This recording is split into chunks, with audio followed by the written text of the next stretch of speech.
Hoy vamos a mirar un pasaje muy conocido, pero también muy descuidado de la palabra de Dios que está en Efesios para terminar el capítulo, el libro también, la epístola. Efesios 6:10 se llama la armadura de Dios. Dije que conocidísimo, pero también descuidadísimo. Y a veces no muy entendido. Por eso hoy no nos vamos a meter con mucha teología, sino mirar en forma práctica cómo es que la armadura de Dios sí nos protege. El versículo 10 nos dice: por lo demás, fortalézcanse en el Señor y en el poder de su fuerza. Ya desde este arranque, el versículo viene a cuestionarnos porque nosotros como seres humanos somos especialistas en fortalecernos en otras cosas, más que en el Señor, en la mayoría de nuestros inconvenientes y problemas. Cuando tenemos un problema, lo que primero pensamos es cuál es la solución que tenemos a mano. Buscamos, si algo pasó en la casa, al profesional adecuado. Si el problema es de salud, entonces al profesional correspondiente. Si el problema es jurídico, si es de arquitectura, si es lo que sea. Pero usualmente pensamos en el Señor en segundo lugar y no debiera ser así. Está claro. Fortalézcanse en el Señor. El Señor nos quiere transmitir allí un mensaje, y es que no vamos a encontrar fortaleza en ninguna otra cosa, salvo en Él.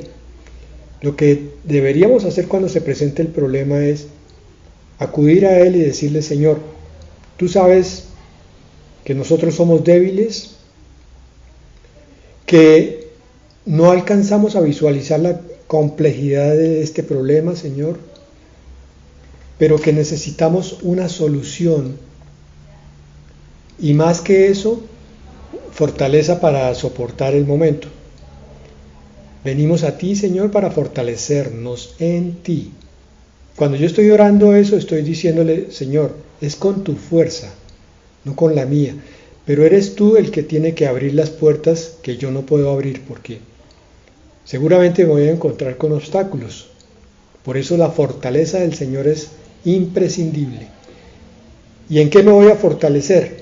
En el poder, el dinamis, que veo que algunos han usado en su perfil, el poder de su fuerza o la fuerza de su poder. Cualquiera de las dos acepciones es correcta. El poder con el que el Señor creó los cielos y la tierra, el poder con el que echó a Satanás de los cielos, el poder con el que levantó al Señor Jesucristo de entre los muertos.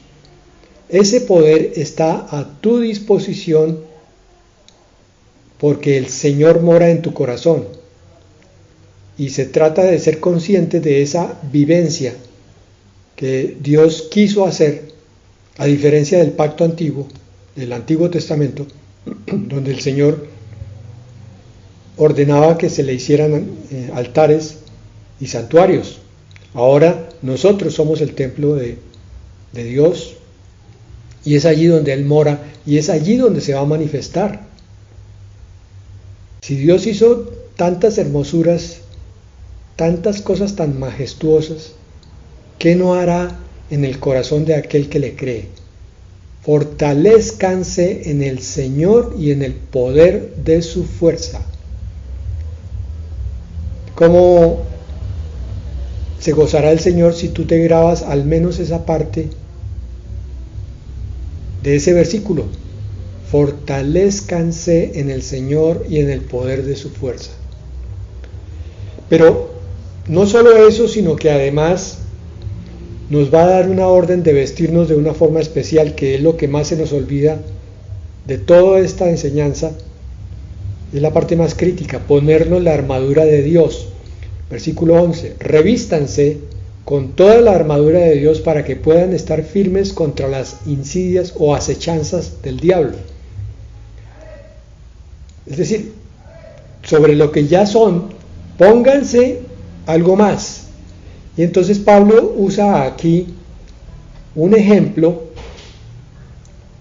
que, como viene inspirado por el Espíritu Santo, es prodigioso. Este ejemplo de la armadura del guerrero es para meditarlo profundamente, porque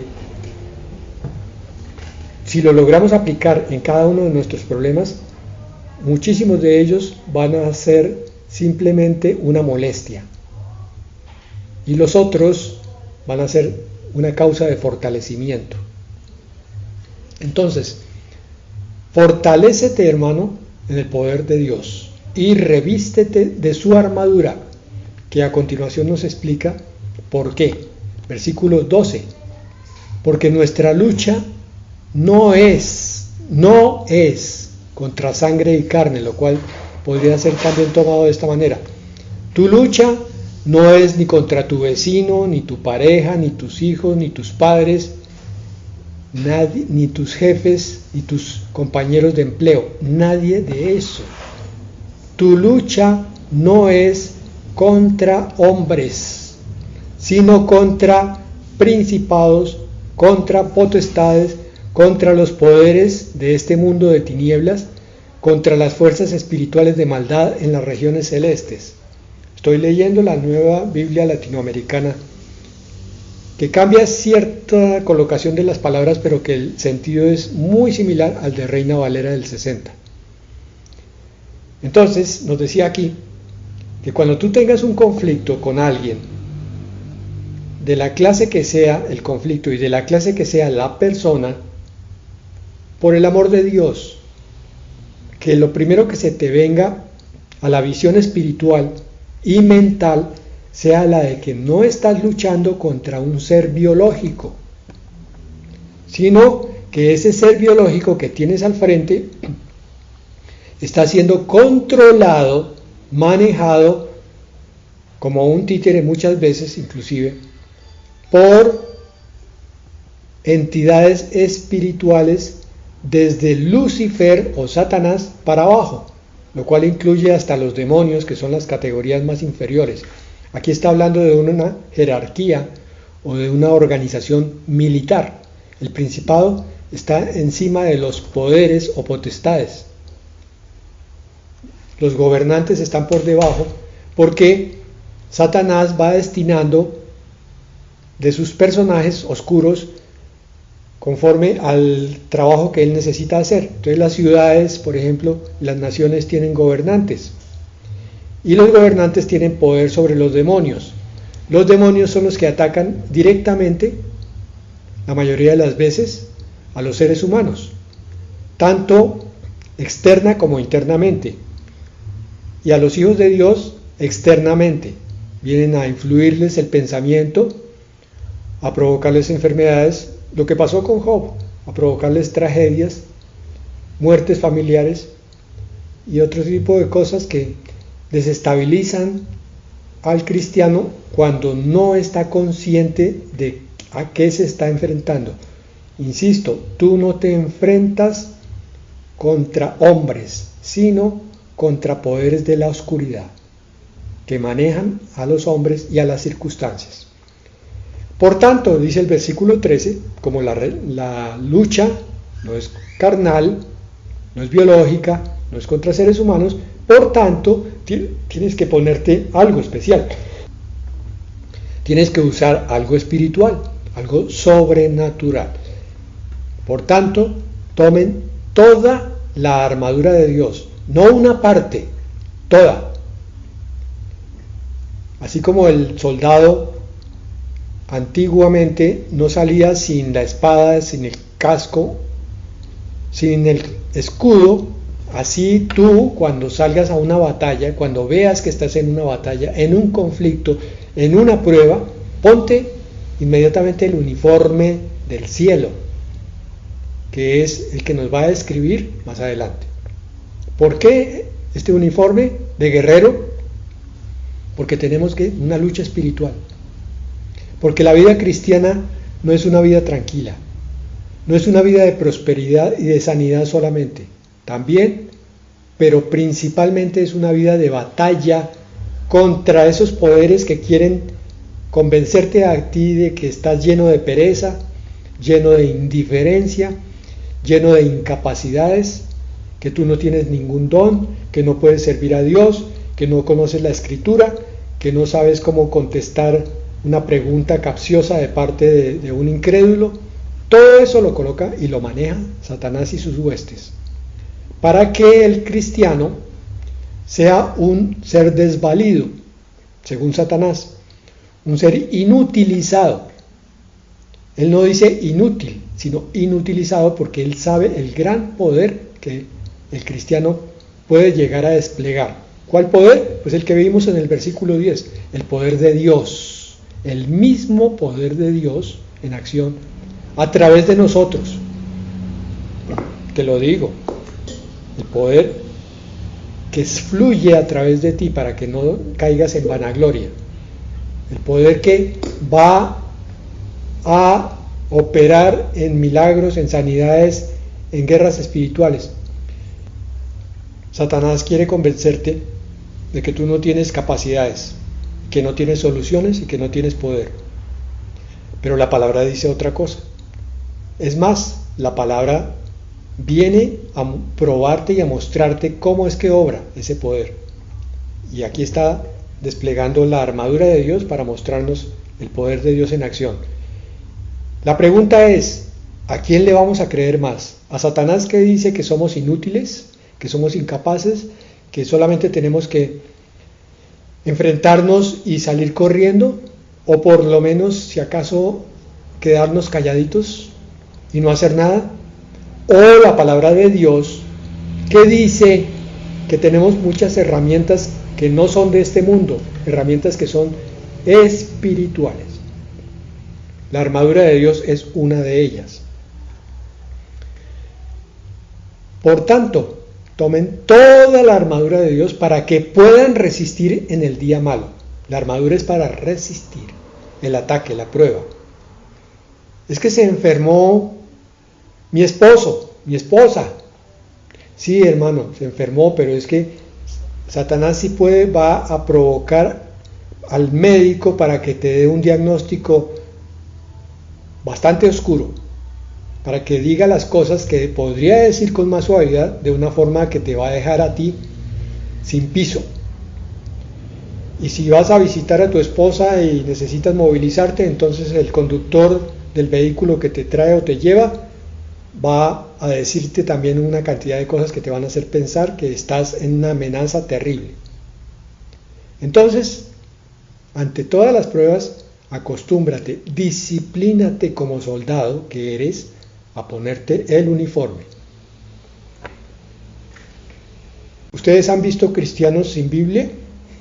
Desgraciadamente sí. Entonces, si uno ve a un cristiano sin Biblia, podría sacar la conclusión de que también andaría sin la armadura de Dios. ¿Qué tal esa?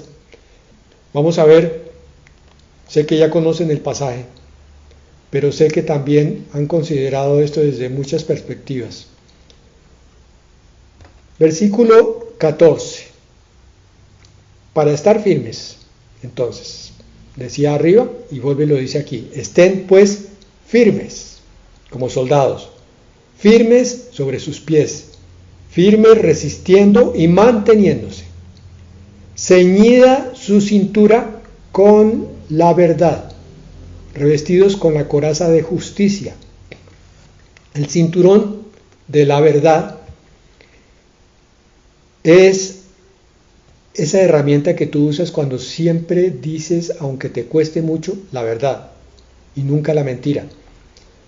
Porque Satanás va a buscar cualquier rendija, cualquier hendidura, cualquier grieta en la armadura. Y si tú dices una mentira, es como si tuvieras tremenda grieta por la cual Satanás puede meter cualquiera de sus armas. Pero si tú te mantienes en la verdad, entonces es como si te estuvieras poniendo un cinturón como los que usaban los gladiadores para hacer fuerza. Así no se herniaban. La verdad es algo que te defiende siempre.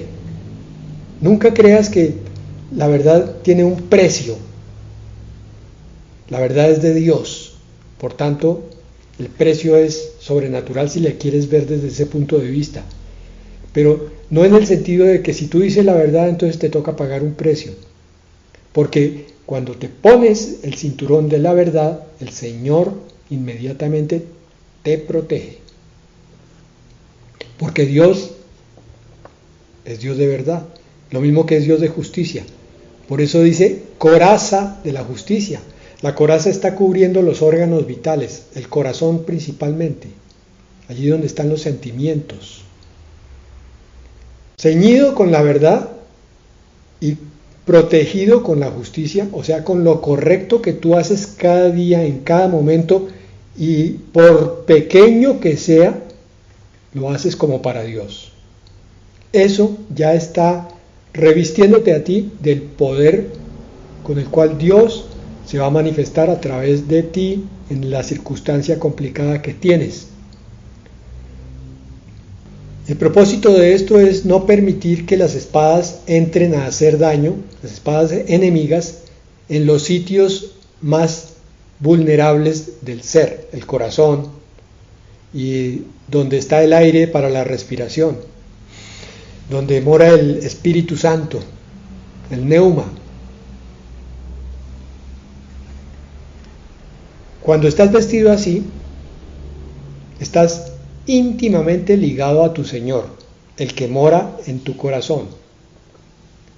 Y el Señor toma entonces esa batalla como suya, porque esta batalla finalmente no es tuya, es de Dios.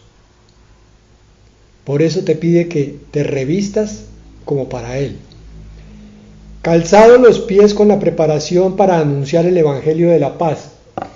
Bueno, de pronto entendimos muy bien lo que es el cinturón de la verdad, lo que es la coraza de la justicia, pero este siempre ha quedado un poco cojo. ¿Cómo así? Yo estoy en una batalla y me habla aquí de anunciar el Evangelio de la paz. ¿Sí? Es que dice el Evangelio de la paz en primer lugar. La paz.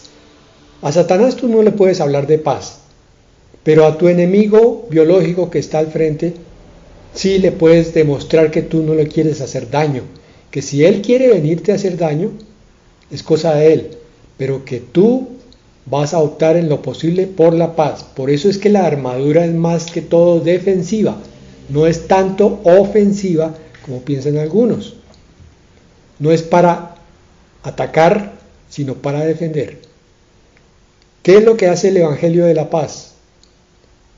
Que yo se lo comunico a otra persona y aunque mi enemigo me ataque, con eso estoy dando testimonio para que otro testigo de esa confrontación termine diciendo, uy, pero el que está siendo agredido está procurando mantenerse en calma y en paz. Eso es mucha madurez la que tiene esa persona. ¿Sabe qué? Yo quiero también esa forma de proceder. Se los digo por experiencia. En mi juventud, cuando no conocía al Señor, yo admiraba a las personas que se sabían contener cuando eran provocadas, cuando eran agredidas. Yo decía, pero es mucha la fuerza interior que tiene esa persona. Se sabe controlar, no contesta, no responde con la misma agresión, ni menos con groserías. Está anunciando el Evangelio de la paz, pero también es el Evangelio de Jesucristo, es lo mismo. Aparte de otra cosa más, que es lo siguiente, cuando tú estás muy agobiado por un problema, una de las mejores formas de buscar soluciones es tratar de compartir la verdad de Dios a otros. Eso hace que tus problemas pasen a segundo lugar y entonces ya no son tan graves, porque tú estás preocupado por los problemas de los demás. Aquí estoy hablando del Evangelio de Jesucristo. La palabra es clara aquí, nos habla del Evangelio de la paz. Pero los dos podríamos llegarlos a meter en uno solo. Cuando yo hablo de Jesucristo, hablo de paz. Y viceversa. A mi enemigo, con la paz le estoy predicando también del Señor. Y puede que hoy no reaccione, sino con agresividad. pero te garantizo que esa marca del Señor Jesucristo queda en su corazón. Y pasado un tiempo él se va a preguntar, ¿por qué esta persona a la que yo intenté dañar me respondió con paz? ¿Por qué? ¿Qué es lo que tiene él que yo no tengo? Y eso puede hacer que termine buscando entonces la verdad de Dios en alguna manera bastante extraña, pero que la busque. Bueno, tenemos entonces ya 3 herramientas. Acuérdense que los soldados también que salían a combate tenían que tener buen calzado, porque tenían que meterse por terrenos bastante complicados. Y el calzado garantizaba que pudieran llegar al otro lado. Versículo 16. Este es muy importante. Sobre todo, tomen el escudo de la fe con el que podrán apagar todos los dardos encendidos del maligno. Primero entendamos qué son los dardos del maligno. A veces ha venido alguien a ofenderte, te ha insultado, ha hecho un comentario malintencionado, una frase muy cínica o hiriente, y tú has quedado con un dolor en el corazón. Ese es un dardo de fuego del maligno. Se queda como clavado ahí, tú sigues pensando en eso después de que pasó la confrontación. 2 horas, 4 horas después todavía sigues pensando, ¿por qué me siento tan mal recordando lo que me dijo este sujeto? Porque espiritualmente Satanás lo usó a él para clavarte un dardo.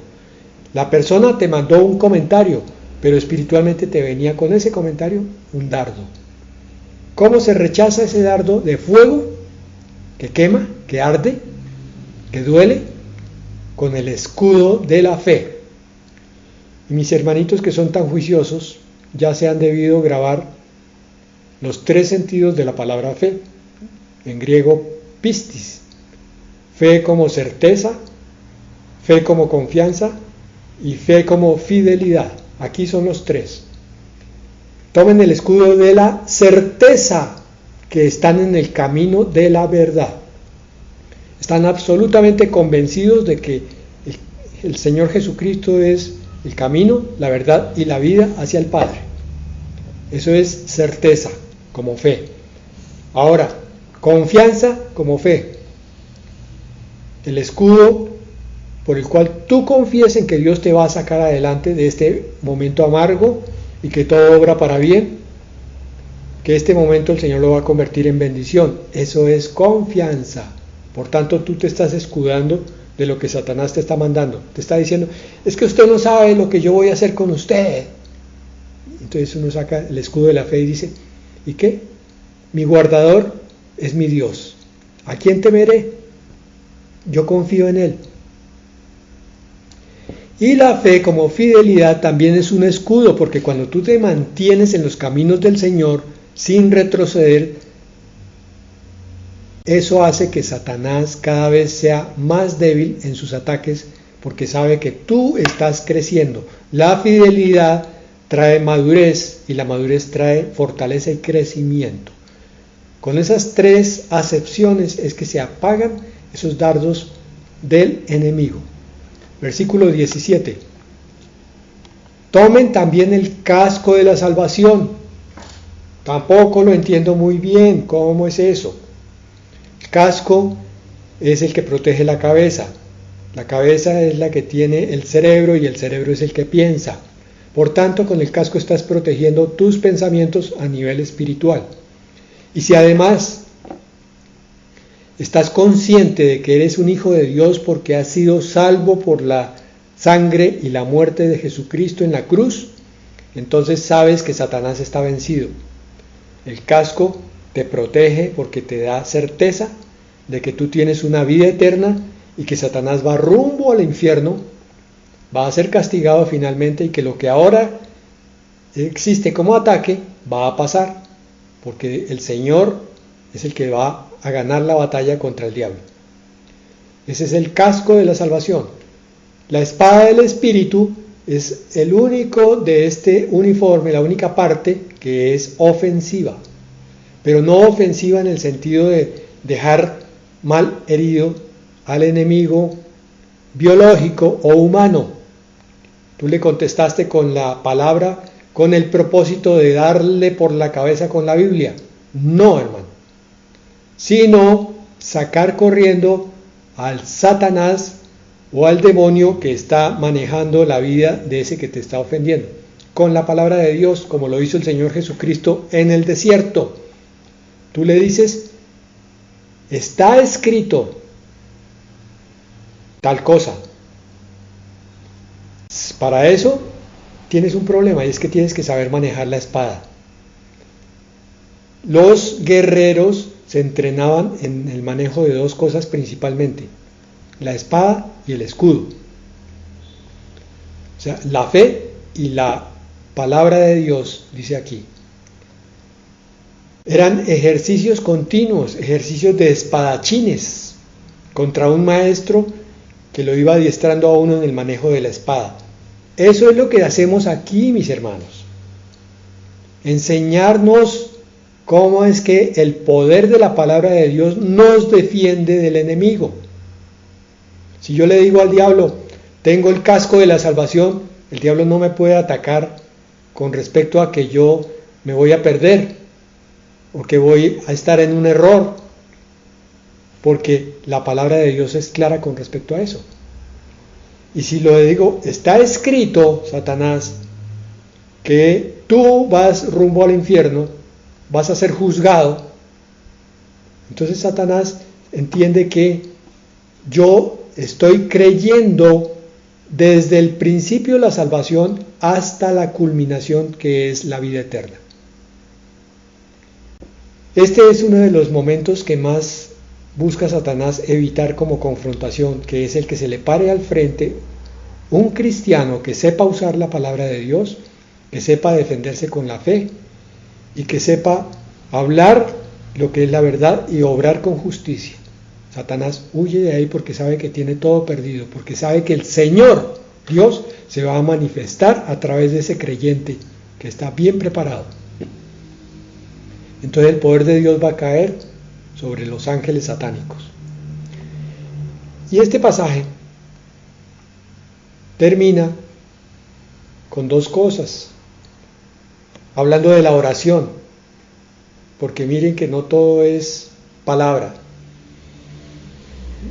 también es oración. Dice, con toda oración y súplica, oren en todo tiempo en el Espíritu. En todo tiempo, tiempo de ataque, tiempo de calma.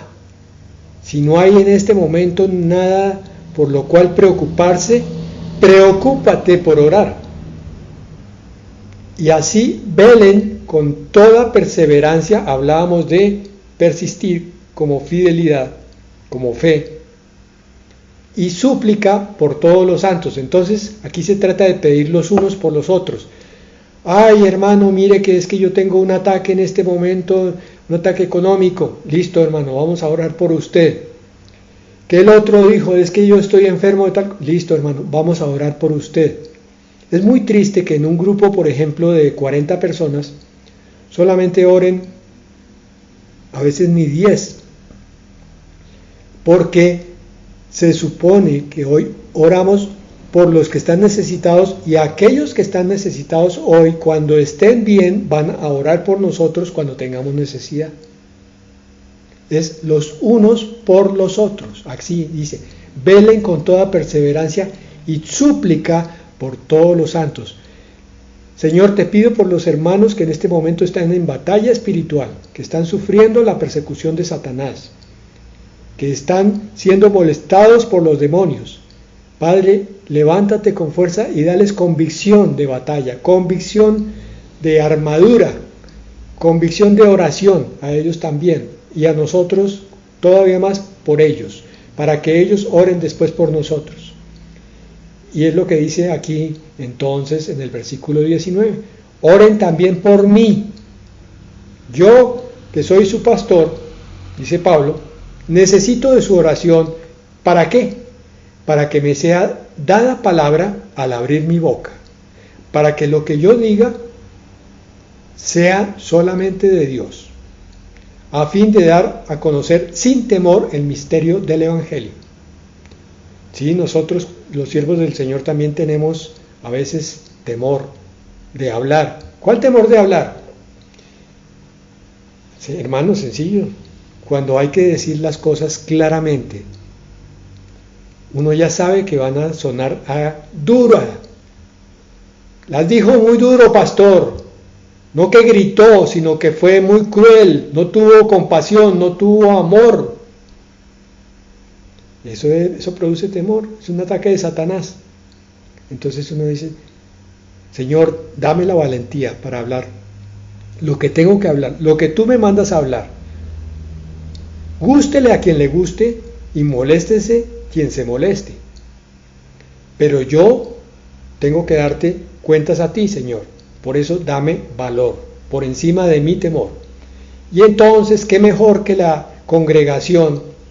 Y más que la congregación, los hermanos que conocen el ministerio pastoral o el ministerio de cualquier otro dentro de la misma congregación, aquel que va a decir algo de exhortación al final también, o de complemento de lo que el pastor predicó, ese también necesita oración.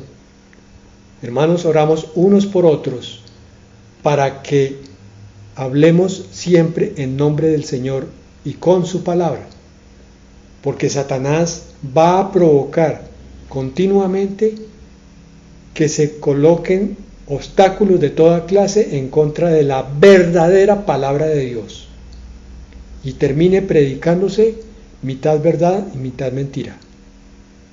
Y después entonces los hermanos andan en herejías por cuenta de la falta de oración. Qué bueno es el ministerio que está sólido, y no solo el pastorado, el ministerio de intercesión, aquel a quien el Señor le dio ese tremendo don de orar por los demás en forma, sea que le pidan, sea que no le pidan, sea que él sepa de alguien con nombre propio, sea que no sepa, ora continuamente por la iglesia. Ese ministerio es valiosísimo. Es un ministerio de los menos reconocidos dentro de la iglesia cristiana, pero es tal vez de los más importantes que hay, para que sostenga no solo el pastorado, sino el grupo de alabanza, los ancianos, los diáconos, todos sean sostenidos por esa oración. Es tan importante, hermanos. Yo creo que nos vamos a quedar con la boca abierta cuando lleguemos al cielo, a la eternidad, y veamos todo lo que la oración hizo a través de aquellos que oraron y todo lo que se desperdició por la oración que no se hizo, porque pensamos que no era necesaria o que teníamos mucha pereza o que los demás oren. Y yo digo, no digo nada. Hermanos, acostumbrémonos, por favor, a respaldar, aunque sea con un amén, las peticiones de oraciones que se hacen en los grupos, o la petición de oración que hace un vecino o un amigo, llevémoslo entonces a los grupos también. Mire, pastor, que hay una persona, usted no la conoce, no importa, pero está pasando en este momento por momentos difíciles. Si no quieren traer el nombre, no lo traigan. Mejor si aunque sea el solo nombre propio, el de pila, sin apellido, no hay necesidad. Dios sí conoce, pero para que podamos orar por uno y por otro y por otro y por otro, con nombre propio. Acostumbrémonos entonces a contribuir a la oración como parte de la batalla espiritual, porque por eso están conectados estos versículos aquí al final de la armadura de Dios y de la descripción de lo que es la guerra espiritual. No se les olvide, mis hermanos, que no tenemos guerra contra carne y sangre, sino contra principados, potestades, poderes de la oscuridad y demonios. No se les olvide nunca, nunca eso.